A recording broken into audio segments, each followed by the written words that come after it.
Hello students, welcome to my streaming channel. जैसा कि मैं अभी तक आपको चैप्टर वाइज पढ़ा रही थी, तो आज हम पढ़ेंगे आईज यानी नैना। क्या? आंखें।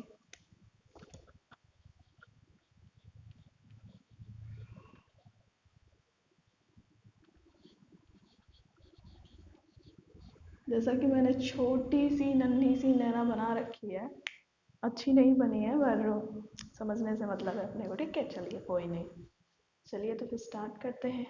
अब पहला क्वेश्चन तो यही आता है कि भाई हमारी जो नेचुरल आइज होती हैं, नेचुरल ऐसे मतलब जो प्रकृति से हमें प्राप्त है, यानी एक मनुष्य में नेचर के द्वारा दी गई जो आइज होती है, उसमें कौन सा लेंस होता है। चलिए तो फिर देख लेते हैं भाई कौन सा लेंस होता है उसमें। तो भाई हमारी जो आंखें होती है, मतलब प्रकृति के द्वारा निर्मित जो आंखें, तो आप डायरेक्ट ऐसे लिखो, हमारी आंखों में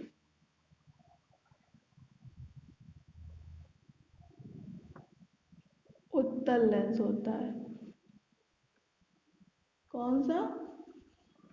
उत्तल लेंस। आएंगे अपने इस फिगर पे। तो ये किसके द्वारा प्राकृतिक होती है या हमें प्रकृति के द्वारा प्राप्त होती है। ठीक है। सेकंड क्वेश्चन, प्रतिबिंब कहाँ बनता है। नेत्र प्रत्यारोपण यानी आइज डोनेशन में कौन सा आइज का पार्ट दिया जाता है। हमें जब कोई आंखों में रोग हो जाता है, पास का नहीं दिखता, दूर का नहीं दिखता, या दोनों ही जगह का नहीं दिखता, कौन सा रोग होता है, कौन सा लेंस यूज करें कि जिससे सही हो जाए, ये सारी चीजें। ठीक है, चलिए तो फिर स्टार्ट करते हैं आंखों से। तो अगर आपसे ये पूछा जाए कि आंखों का जो सबसे मजबूत पार्ट होता है, जैसे कि इसको हम लोग आइरिस कहते हैं, जो हमारे लेंस के थोड़ा सा ऊपर नीचे होती है, लेंस के थोड़ा सा आगे जो होती है वो प्यूपिल, जिसे हम पुतली कहते हैं। ठीक है, जो ये ब्लैक कलर की दिख रही है उसी चीज को।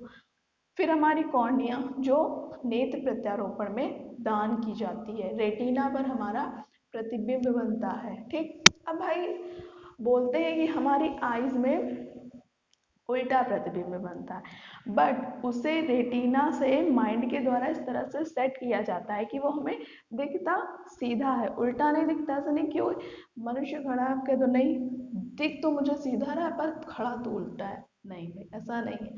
चलिए तो फिर स्टार्ट करते हैं। अगर पूछा जाए आंखों का सबसे मजबूत पार्ट,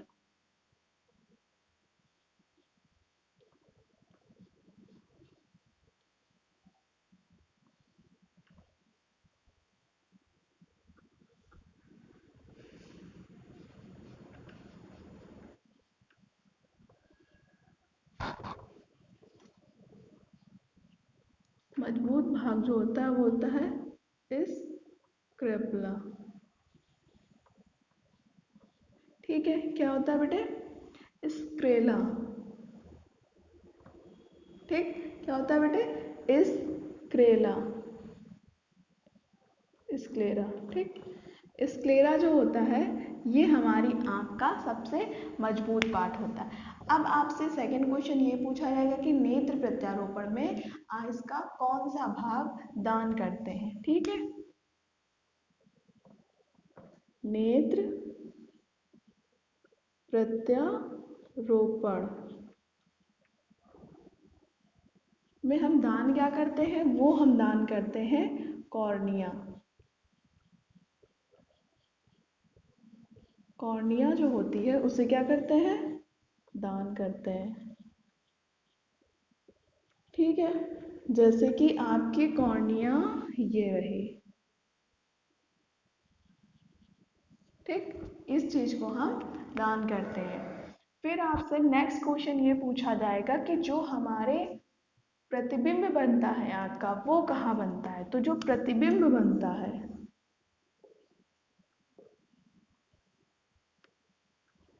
वो बनता है रेटिना पर।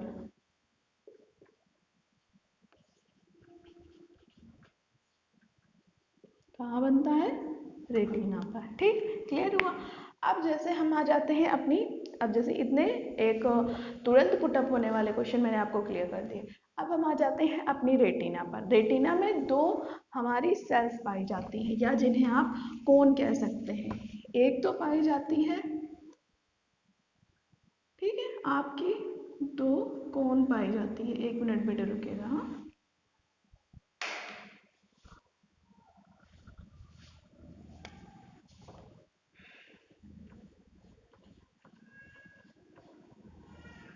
ठीक, इसमें क्या पाई जाती है, इस पे प्रतिबिंब बनता है, बता दिया। इसमें दो कोशिका या फिर दो सेल पाई जाती है। कौन कौन सी? एक तो रॉड सेल हो जाती है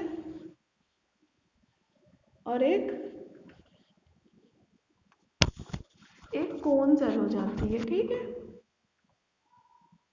अब इनका काम क्या होता है, rod cell and cone cell का?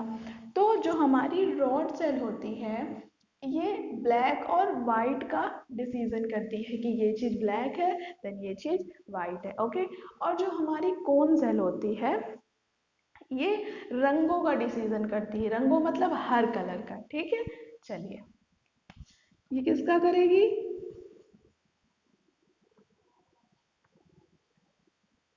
ब्लैक वाइट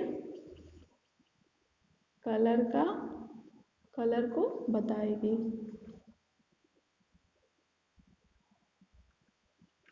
अगर ये खराब हो जाती है या फिर इसमें कोई प्रॉब्लम आ जाती है, तो रोग कौन सा हो जाएगा इसके खराब होने पर? जो रोग हो जाएगा वो हो जाता है नाइट ब्लाइंडनेस,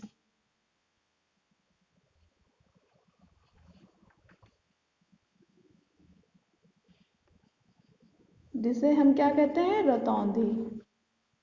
रतौंधी किसकी कमी से होता है? विटामिन ए की कमी से। विटामिन ए का नाम क्या है? रेटिनॉल। ये आपको मैंने विटामिन वाले चैप्टर में पढ़ा रखा है अच्छे से ट्रिक के साथ, ठीक है।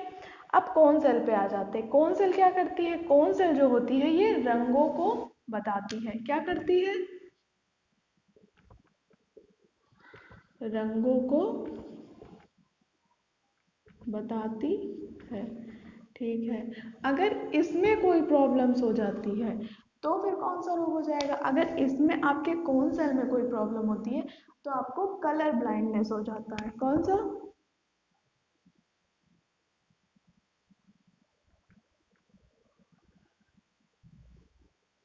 ठीक है, जिसे हम हिंदी में क्या करते हैं, वर्धानता, ठीक। और इसको मैंने बता दिया क्या कहते हैं, रतौंधी। इसे हम लोग अनुवांशिक रोग भी कहते हैं। रुक जाइए, मैं रफ करके आपको बताती हूँ, ठीक है।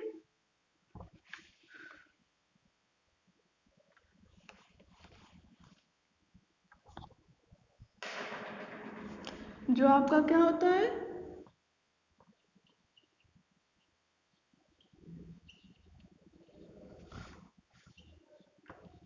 जो आपका कलर ब्लाइंडनेस होता है, ये एक अनुवांशिक रोग है,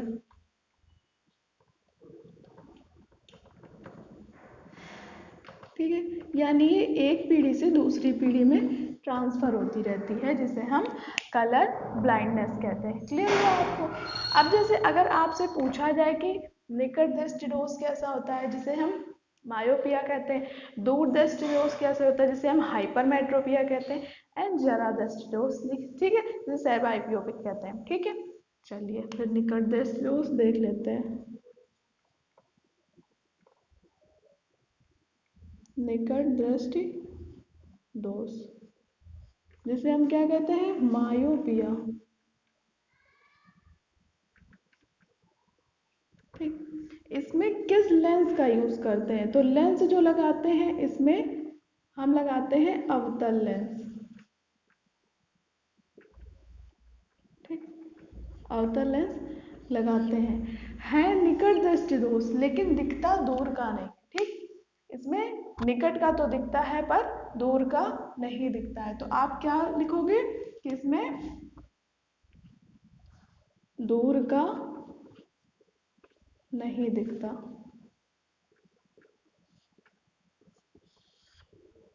क्लियर हुआ इतनी चीज? अब नेक्स्ट आ जाता है हमारा दूरदृष्टि दोष।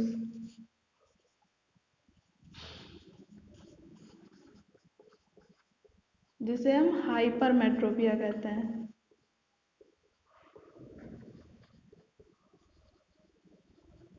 ठीक, इसमें किस लेंस का यूज करेंगे? इसमें लेंस का यूज करते हैं उत्तल। इसके मतलब अगर आपको दूर दृष्टि दोष है तो आप उत्तल लेंस का यूज करोगे, और इसमें निकट का नहीं दिखता है।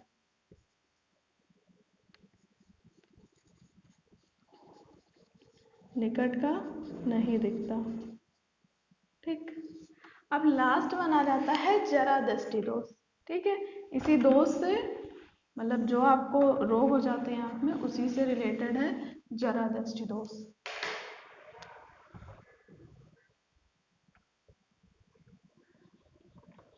जरा दृष्टि दोष। ठीक, इसमें क्या होता है? इसमें भैया ना निकट का दिखता है ना दूर का दिखता है, तो फिर डॉक्टर क्या करेगा? इसमें दोनों तरह के लेंस लगते हैं, यानी अवतल भी लगता है उत्तल भी, कॉन्वेक्स भी और ठीक है। चलिए, तो इसमें दोनों तरह के लेंस लगते हैं। देखिएगा आप, जो ओल्ड लोग होते हैं ये अधिकतर ओल्ड पर्सन यानी बुजुर्ग लोगों में पाया जाता है। ठीक है, तो इसमें ऐसे उनके चश्मे में कुछ ऐसे होता है। ठीक है, शीशे में कुछ ऐसे बना होता है। अगर आपके घर में कोई हो और वो चश्मे का यूज़ करता हो तो देखिएगा उसमें ऐसा लगेगा कि दो लेंस लगे हुए हैं। तो उसमें ऊपर की तरफ तो हमारा अवतल लेंस लगा होता है और नीचे की तरफ उत्तल लेंस लगा होता है।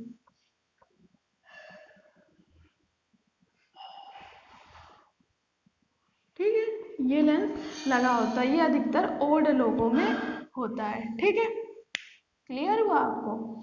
और ऐसे ही आपका हो जाता है एक येलो स्पॉट और एक ब्लाइंड स्पॉट आता है। क्या आता है?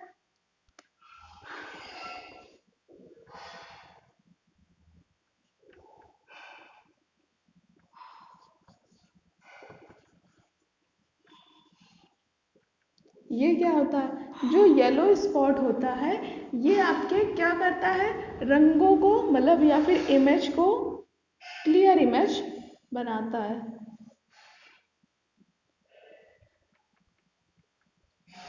क्लियर इमेज बनती है, पर इसमें कोई इमेज ही नहीं बनती है। तभी जैसा नाम है वैसा काम, कोई इमेज नहीं बनती है। ठीक है, इतनी चीज आपको क्लियर हो गई होगी। अब लास्ट वन हमारा जो आ जाता है ग्लूकोमा। चलिए यही बता देते हैं, ग्लूकोमा। भाई ये कौन सा रोग आ गया नया? ग्लूकोमा कोई नया रोग नहीं है। ठीक है, इसमें क्या होता है कि आपकी जो आँखों की जो नब्स होती हैं, नसें होती हैं, जैसे ये नसें निकली हुई हैं, ये सारी नसें हैं। अब भाई इसमें दिखा दिया, अपनी आँख निकाल के तो हम दिखाएंगे नहीं, मतलब कैसे ही दिखाएंगे? अगर आपको दिखा दिया तो फिर पढ़ाएंगे कैसे? है ना, प्रॉब्लम है फिर थोड़ी सी। तो कोई नहीं भाई, तो ये जो नसें होती हैं ये सूखने लगती हैं। क्या हो जाती हैं? सूखने लगती हैं। तो इंसान की रोशनी जो होती है चली जाती है। तो इसमें क्या लिखोगे? रोशनी चली जाती है। ठीक है, और क्या हो जाता है? नसें जो होती हैं सूखने लगती हैं।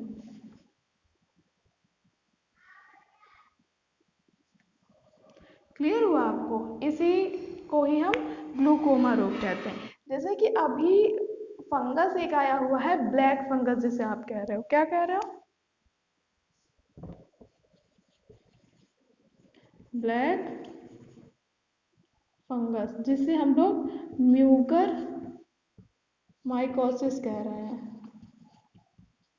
इसमें भी जो होता है, इंसान की क्या होती है? आंखें प्रभावित हो रही हैं। कौन सी बेटे? आंखें प्रभावित हो रही हैं। क्लियर हुआ आपको? चलिए, तो फिर जो लगभग क्वेश्चन जो बनते थे, लगभग क्या भाई पूरे ही बनती है। देखिए ये आपका रेटिना रहा, दिख नहीं रहा होगा शायद। ये आपका रहा आइरिस, ये लेंस मैंने लिखा है। ये रहा आपका प्यूपिल, कहाँ है? ये है। ये आपका रहा कॉर्निया। ठीक है, ये देखो ऑप्टिकल नर्व्स यही सूखने लगती हैं, ऑप्टिक नर्व्स ये सूखने लगती हैं, ठीक है। जिससे क्या हो, कौन सा रोग हो जाता है आपको, ग्लूकोमा। भाई किसी को ना हो, ऐसा कोई रोग होना अच्छी बात नहीं है, बट एज अ पेपर के पर्पज से आपको याद रखना इम्पॉर्टेंट है, ओके। देन तो ये आइस पूरा मतलब नैना आपके ख़त्म हो चुके हैं। ख़त्म होने से मतलब चैप्टर जो है वो ख़त्म हो गया है। मोस्टली क्वेश्चन इसी से बनते हैं यहाँ करके। अगर आपको ये वीडियो अच्छा लगा हो तो कमेंट सेक्शन में ज़रूर बताइएगा। वीडियो को लाइक और चैनल को सब्सक्राइब जरूर करिएगा और अपने फ्रेंड के साथ शेयर भी करिएगा। Thank you for watching video.